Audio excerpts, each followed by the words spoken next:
This play is based on a real life event. It is a work of fiction and does not intend to accurately reflect the incidents that may have occurred. Any resemblance of characters to real persons, dead or alive, is purely coincidental.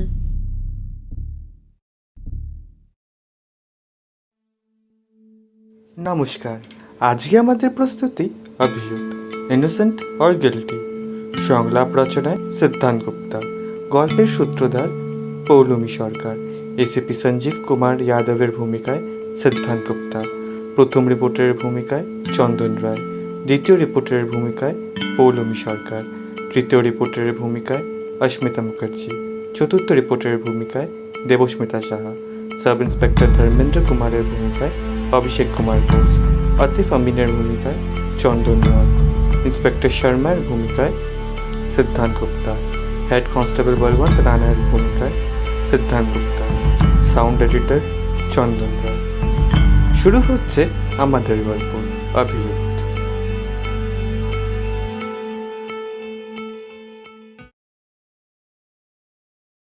For years, I've been on the front line covering cases of murders and injustice across the country as a crime journalist. But nothing has kept me on my toes like this one encounter, which is undoubtedly one of the most controversial cases our country has ever witnessed.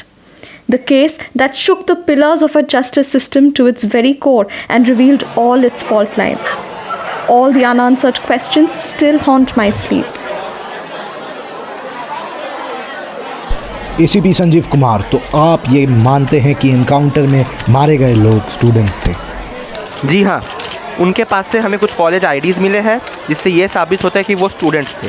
Further investigation से ये पता चलेगा कि वो college IDs fake है या असली है। सब इनोसेंट स्टूडेंट्स थे?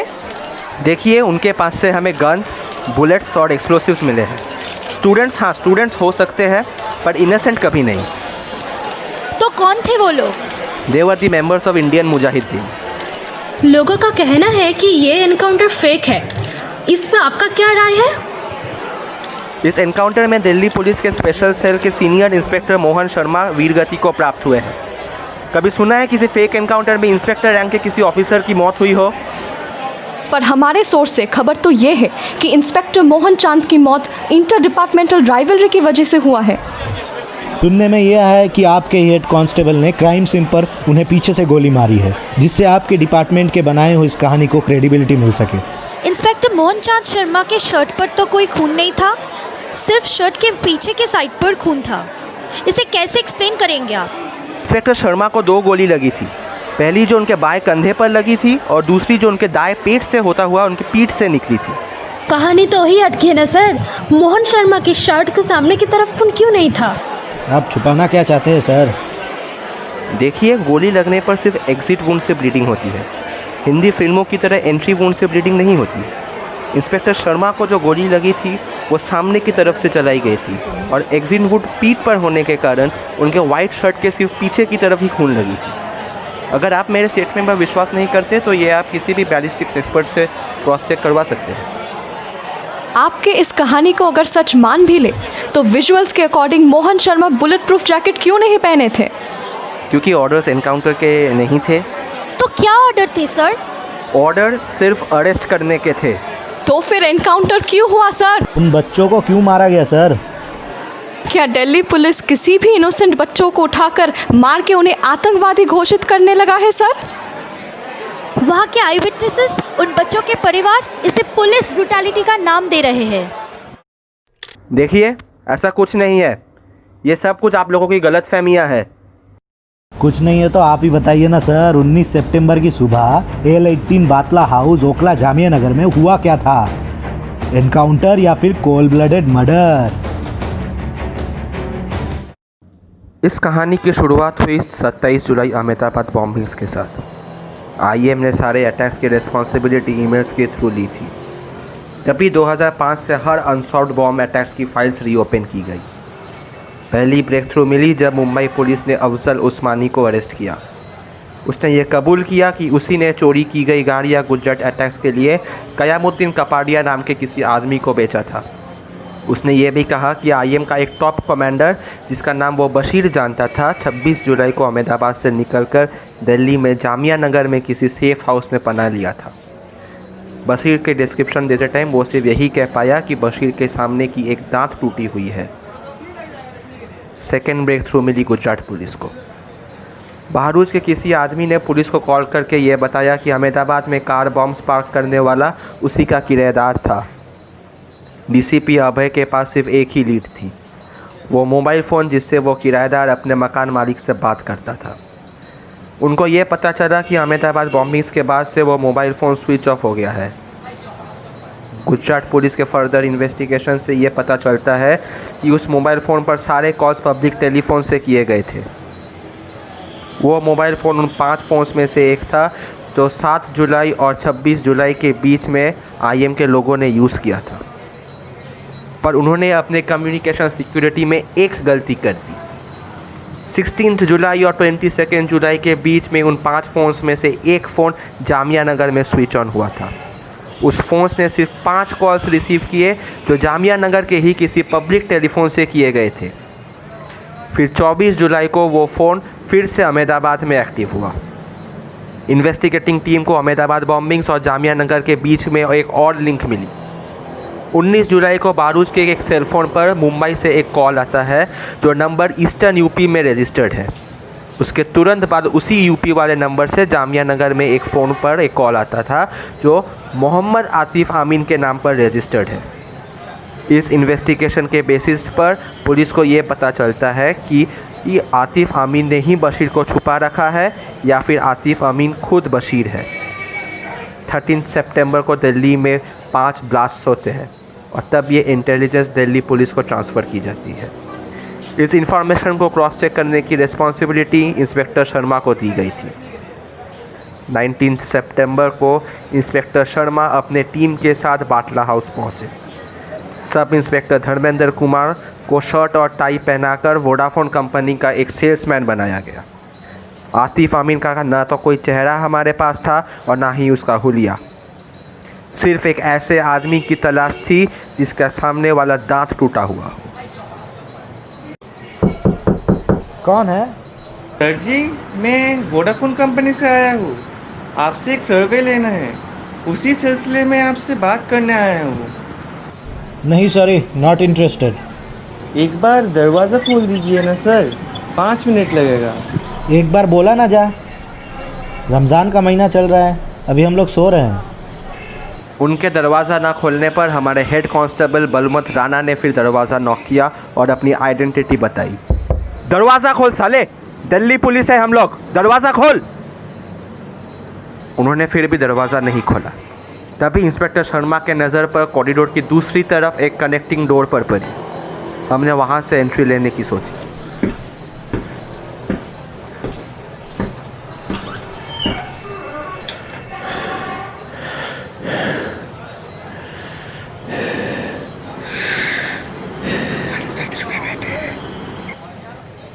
हमारे ऑफिसर्स के रूम में घुसते ही उन्होंने फायरिंग स्टार्ट कर दी।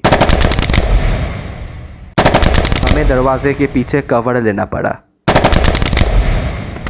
On count of 3, 1, 2।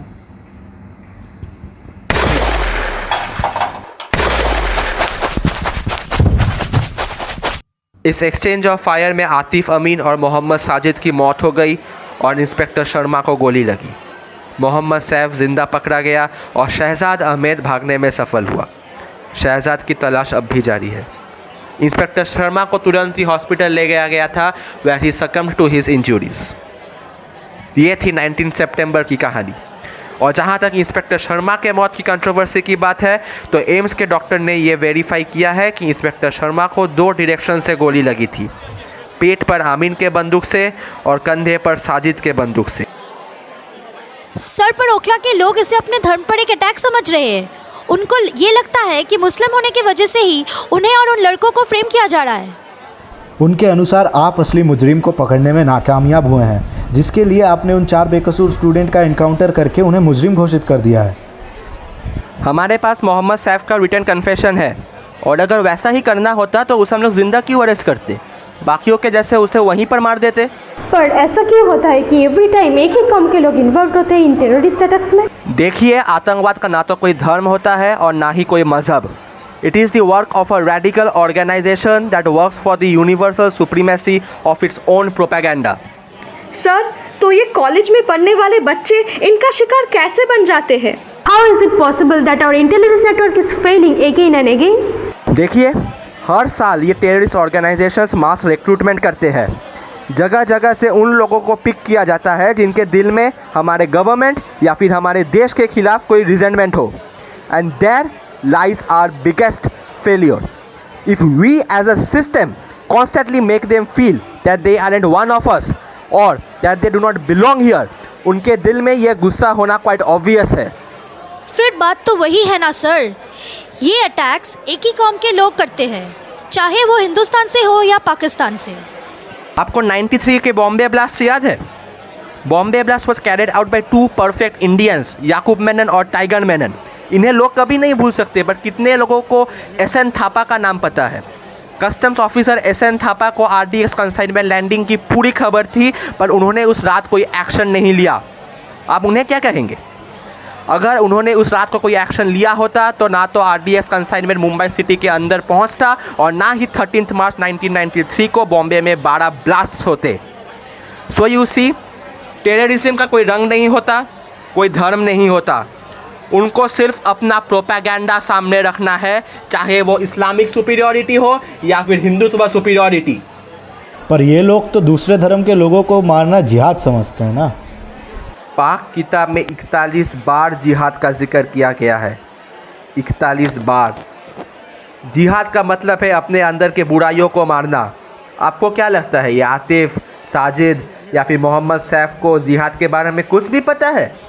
नहीं, इन्हें वही पता है जो इनके ऑर्गेनाइजेशंस के हेड, इनके आका उन्हें बताते हैं। ये लोग सिर्फ पॉन्स है और कुछ नहीं।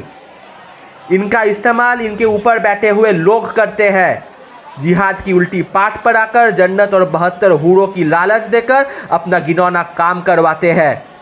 उन्हें पता है कि ये अगर पकड़े गए इन्हें फांसी होगी, जबकि वो अपने पॉलिटिकल पेट्रन्स के अंदर सुरक्षित रहते हैं। इन बच्चों को मौत के मुंह में ढकेलते हैं और दुबई या फिर पाकिस्तान में अपने सेफ हाउसेस में सुरक्षित बैठे रहते हैं। उन्हें पता है कि इंडियन गवर्नमेंट उन्हें वहाँ छू तक नहीं सकती। हमारे बच्चे अपने ही देश के खिलाफ हथियार उठा रहे हैं सर। इससे क्या हम ये समझे कि इनकी लॉयल्टी अपने देश से ज़्यादा अपने कौम की तरफ है? बिल्कुल नहीं। मैंने कहा ना आपसे कि हमारी वीकनेस ही उनकी स्ट्रेंथ है। वो ऐसे लोगों को ढूंढते हैं जिनके दिल में हमारे देश के खिलाफ कोई गुस्सा हो। वो उन्हें ट्रेन करते हैं और फिर हमारे देश के अंदर भेजते हैं, ताकि ये लोग हमारे देश के अंदर रहकर हमारे पूरे देश में एनर्की और रायट्स फैला सके। 9/11 के बाद अमेरिका से किसी भी बड़े टेररिस्ट अटैक की रिपोर्ट नहीं आई है, तो क्या हम ये समझे कि हमारी गवर्नमेंट अमेरिका जैसे इन टेररिस्ट ऑर्गेनाइजेशंस पर सर्जिकल स्ट्राइक्स करने में असमर्थ है? देखा जाए तो ये तालिबान और अलकायदा भी तो अमेरिका की ही देन है।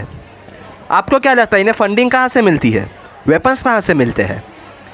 किसी भी डेवलप्ड नेशंस के पेट्रोनेज के बिना इन ऑर्गेनाइजेशंस का टिका रहना इज़ कम्प्लीटली इम्पॉसिबल। हमेशा से ये टेररिस्ट ऑर्गेनाइजेशन पाक किताब के नाम पर हमला करती है, काफिरों को मार के जिहाद बोलते हैं, फिर भी आप कह रहे हैं कि टेररिस्ट और मज़हब का कोई ताल्लुक नहीं है। आपको क्या लगता है ये आतिफ, साजिद या फिर अफजल गुरु ने कभी पाक किताब पढ़ी है? नहीं। इन्हें वही पता है जो इनके आका ने उन्हें बताई है। इनको लगता है कि सिर्फ उनके आका ने ही पाक किताब पढ़ी है। हमारे देश के 5 करोड़ मुसलमान तो अनपढ़ है, उन्हें तो पाक किताब पढ़ना आता ही नहीं है। और किस मज़हब की बात कर रहे हैं आप? आप उन मुसलमानों को क्या बोलेंगे जो 5 वक्त के नमाज के समय हमारे देश के मिट्टी को चूमते हैं? तो क्या हम ये मान लें कि हमारे देश की पुलिस में इतनी कॉम्पिटेंसी नहीं है कि वो हमारे देश से इन ऑर्गेनाइजेशंस को मिटा सके? हमें अगर शूट एट विल और अरेस्ट एट विल का परमिशन मिल जाए, I can personally guarantee you 1 साल में पूरे देश से टेररिज्म को अपरूट कर सकते हैं। पर क्या करें, फिर यहीं बैठ के आप जैसे जर्नलिस्ट और ह्यूमन राइट्स कमीशन को आंसर देना पड़ेगा। हम अगर ब्लाइंडली सभी सस्पेक्ट्स को मारने लगे तो उनके और हमारे बीच में फ़र्क क्या रहेगा? उन्हें सक्सेसफुल होने के लिए सिर्फ एक बार लक की ज़रूरत है, हमें बार बार चाहिए। And that too we need to work in the right way. हमारा काम है सिर्फ होम मिनिस्ट्री के ऑर्डर्स को फॉलो करना। पर आपने किया क्या सर? ऑर्डर तो अरेस्ट का था, आपने तो एनकाउंटर कर दिया।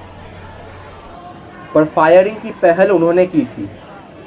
टाइम्स ऑफ इंडिया के हेडलाइंस के अनुसार इस एनकाउंटर की तस्वीर देखकर मिसेस गांधी भी रो पड़ी।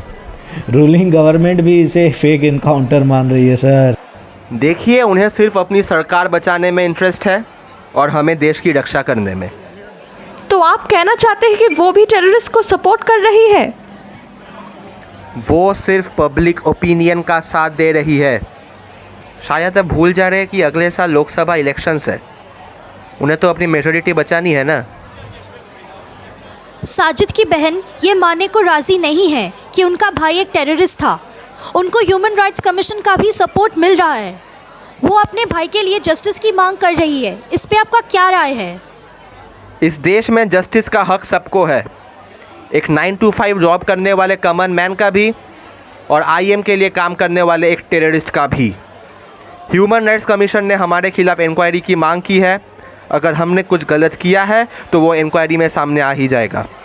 इस देश में कोर्ट से पहले पब्लिक अपना फैसला सुनाती है और सच तो ये है कि इस बार पब्लिक ने हमें दोषी मान ही लिया है। अब सिर्फ कोर्ट की बारी है। लोगों का तो ये भी कहना है कि उन लड़कों को मारा गया सिर्फ इसलिए क्योंकि वो मुसलमान थे। किसी और धर्म के होते तो शायद उन्हें मारा नहीं जाता, बस अरेस्ट किया जाता। आपकी टीम इतनी एफिशिएंट थी तो शहजाद अहमद भागा कैसे? वो भी तो उसी रूम में था जहां बाकी लोग थे और जिसे आपने रेड किया था। सुनने में तो ये भी आया है कि शहजाद को आप ही के ऑफिसर्स ने भगाया क्योंकि आपको ये पता था कि अगर उसे कोर्ट में लाया गया तो वो एक हॉस्टाइल विटनेस बन सकता है एंड आपके इस एनकाउंटर की स्टोरी को गलत प्रूव कर सकता है। और सोर्सेज की माने तो मोहम्मद सैफ का कन्फेशन भी उसे टॉर्चर करके लिया गया है। देखिए, मुझे पता है कि इस एनकाउंटर के खिलाफ काफ़ी सारे सवाल उठाए गए हैं। हाँ, मैं मानता हूँ कि फेक एनकाउंटर्स होते हैं। वेपन्स भी प्लांट किए जाते हैं ताकि किसी टेररिस्ट जिसके खिलाफ हमारे पास सफिशिएंट एविडेंस नहीं है उसका कन्विक्शन सिक्योर कर सके। पर मैं आपसे अपना सवाल फिर से पूछता हूँ, किस फर्जी एनकाउंटर में किसी इंस्पेक्टर रैंक के ऑफिसर की मौत हुई है, वो भी एक ऐसे ऑफिसर की जिसे 7 प्रेसिडेंट्स गैलेंट्री मेडल्स मिले हो? है आपके पास एक भी ऐसा एग्जाम्पल? हाँ, हमसे गलती हुई थी जिसका फ़ायदा उठाकर शहजाद अहमद वहाँ से भाग निकला। फायरिंग के टाइम हमारे ऑफिसर्स की नज़र लाइन ऑफ फायरिंग की तरफ थी और कनेक्टिंग डोर से घुसते टाइम हमने फ्रंट डोर अनगार्डेड छोड़ दिया था। उसी का फ़ायदा उठाकर शहजाद अहमद वहाँ से भाग निकला। इसका मतलब ये नहीं है कि हमने उसे भागने दिया। हाँ, पब्लिक हमें इन लड़कों का दुश्मन मानती है, पर हम इनके दुश्मन नहीं हैं। इन लड़कों के सिर्फ 2 दुश्मन हैं। पहले वो जो कुछ भी होने पर इनके कौम को दोष देते हैं और दूसरे वो जो कुछ भी होने पर इस्लामिक विक्टिम कार्ड्स प्ले करते हैं। बाहर बैठे उन ऑर्गेनाइजेशंस के हेड इन्हें सीरिया, पैलेस्टाइन, अफगानिस्तान के एग्जाम्पल्स देते हैं। इन्हें यह समझाया जाता है कि पूरी दुनिया इनके कौम को दबाना चाहती है। उन्हें अपने कौम की रक्षा के लिए हथियार उठाने को बोलते हैं, काफिरों को मारने के लिए बोलते हैं। इन्हें यह कहा जाता है कि अल्लाह के सिपाही बनो, अल्लाह तुम्हें जन्नत देंगे। बचपन से इतनी मेंटल कंडीशनिंग के बाद ये इतने खतरनाक टेररिस्ट बनते हैं। ये आतिफ, साजिद या सैफ, ये सब 20-20 साल के लड़के हैं। पढ़ाई करके अपना करियर बनाने की उम्र में ये हाथ में AK-47 और ग्रेनेड्स पकड़ लेते हैं। आपको क्या लगता है, हमें अच्छा लगता है इनको मारना? नहीं। At the end of the day they are the future of a nation. अरे मैं खुद चाहता हूँ कि ये इनोसेंट निकले, एटलीस्ट उनकी ज़िंदगी शुरू होने से पहले ख़त्म तो नहीं होगी।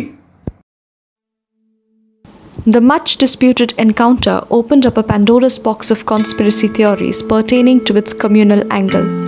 The National Human Rights Commission investigated the police version of the encounter and submitted a report within 2 months that gave a clean chit to the Delhi police. August 2009, the Delhi High Court accepted the findings of the Human Rights Commission and declined to institute a judicial probe. Inspector Mohan Chand Sharma has been awarded his 8th Gallantry Medal, including the prestigious Ashok Chakra posthumously. 2 other terrorist attacks have been linked to the aftermath of the Batla House operation, the 2010 Jama Masjid shooting and the Varanasi bombing. Special Cell Inspector DCP Sanjeev Kumar Yadav succumbed to coronavirus in June 2020. He had been awarded the Police Medal for Gallantry in January 2020. We salute his courage and valor.